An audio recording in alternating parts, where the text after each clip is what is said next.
Welcome to This Day in History. My name is Ryan Kelsey. In Second Life, I'm Washington Irville. Our group is planning on taking you on a trip around the world and back in time. So join us on this trip on this day in history.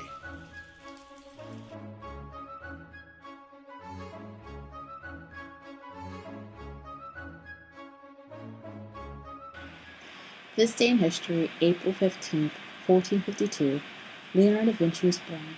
His professions were many, but he is most famous for his paintings.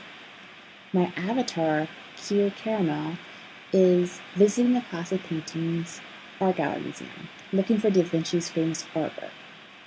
As you enter to the left, where his most famous paintings is visible, the Mona Lisa, which is right here. The museum has its own section catered to the Renaissance man. So that is the section that we're going to go to. And there's some other works from others, but this one is mostly Da Vinci. This section features Mona Lisa again, plus some other works, especially his religious works, such as Mary Magdalene, which is right here. We also have the famous Last Supper. And finally, the Baptism of Christ.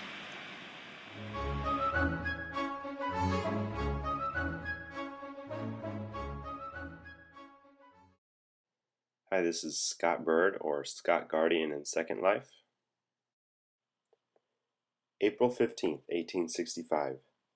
The night before, President Lincoln was shot at Ford's Theater in Washington, D.C. As the Civil War came to an end, a weary president was enjoying a play with his wife on that fateful night.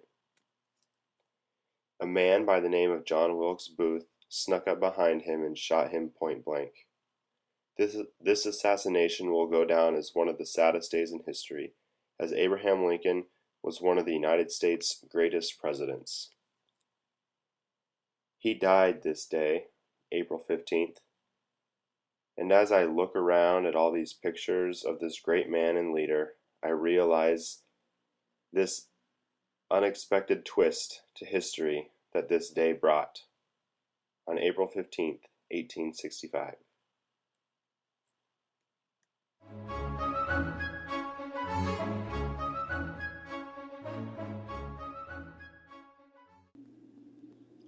This day in history, on April 15th, 1912, the RSM Titanic sank in the Atlantic. My avatar, Liam Silverfall, is showing you a memorial dedicated to the lives of those passengers who did not make it on that day.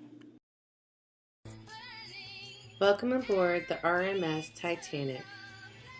On April 14, 1912, RMS Titanic was known by the media of the Ship of Dreams, also known as the Unsinkable. On its first voyage from England to New York City, the Titanic held many prestige passengers. The Titanic never made it to its destination. The Titanic hit an iceberg in the middle of the night, and without enough lifeboats, very few passengers survived. This memorial is to remember the Titanic and those 1,500 passengers that never survived.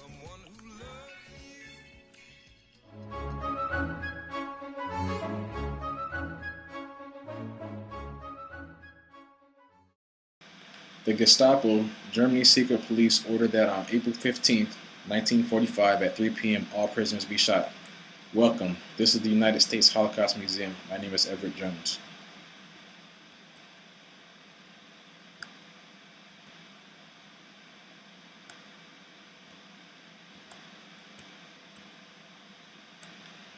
The concentration camp Bergen-Belsen was freely turned over to the British by Heinrich Himmler. 40,000 prisoners were liberated. There are bacterial diseases such as typhus that killed many prisoners.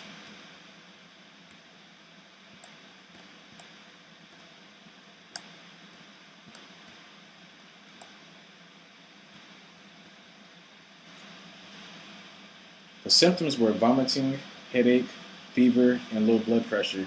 Victims were lice-ridden, had open sores, boils, and often scratched their bodies. Anne Frank was an inmate of Bergen-Belsen and died a few weeks later after Bergen-Belsen was liberated. No one knows if she ever kept a diary while there.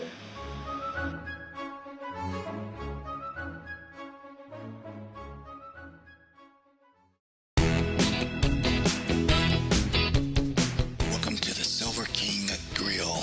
I chose this 50s atmosphere to talk about one of the greatest rock legends in American music, Buddy Holly.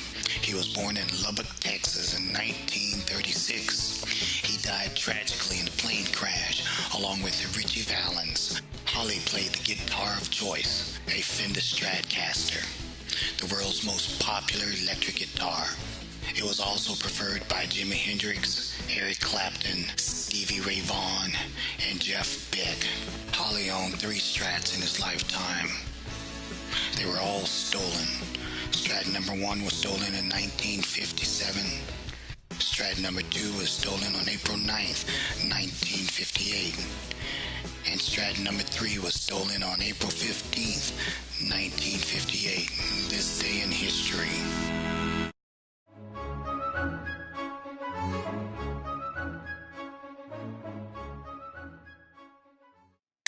Hey, Buzz Lightyear here.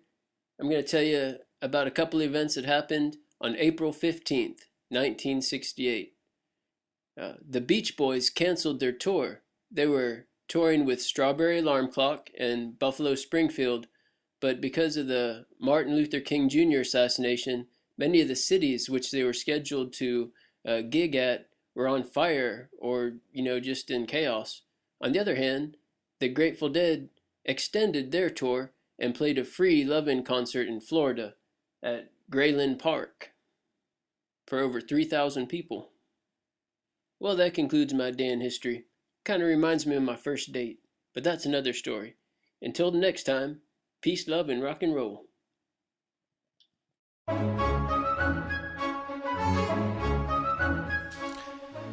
This is your host, Ryan Kelsey.